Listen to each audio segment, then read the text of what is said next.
আসসালামু আলাইকুম। আকাশ ব্লগসের থেকে আপনাদের সবাইকে স্বাগতম। আমি আজকে চলে আসছি নতুন আরও একটি ভিডিও নিয়ে। দেখেন দর্শক, ওয়েদারটা আলহামদুলিল্লাহ খুব ভালো আছে আজকে।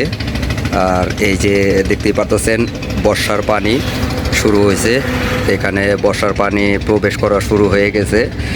আর অল্প কিছুদিনের ভিতরেই সামনে ঈদুল আজহা। এই ঈদের পরের থেকে মনে করেন অনেক মানুষ এখানে ঘুরতে আসবে, নৌকা ভ্রমণ করবে, সব কিছু A to Z। আপনারা চাইলে এখানে ঘুরতে আসতে পারেন, কোনো সমস্যা নেই। ওই যে ওখানে দেখেন রিসর্ট আছে একটা ছোটোখাটো, আর ওখানে হচ্ছে চটবাড়ি। আবার এখানে একটা ব্রিজ আছে, মানে পাবলিক যাতায়াত করার জন্য। আপনারা চাইলে অবশ্যই এখানে ঘুরতে আসতে পারেন। যারা আমার এই ভিডিওটা দেখছেন, লাইক, কমেন্ট, শেয়ার এবং সাবস্ক্রাইব করবেন, বেশি বেশি শেয়ার করবেন।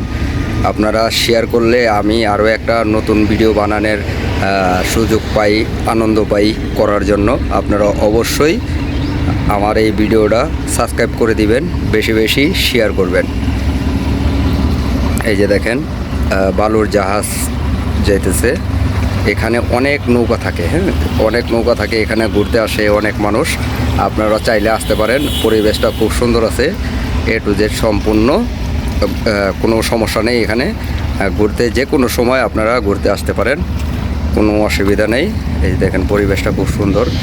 এই যে মিরপুর 1 বেরিবাদ, আর ওই আশেপাশে ওইখানে হলো ক্ষেত খামার, ওটা অলরেডি ডুবে গেছে, দেখতেই পারতেছেন টোটালি ডুবে গেছে।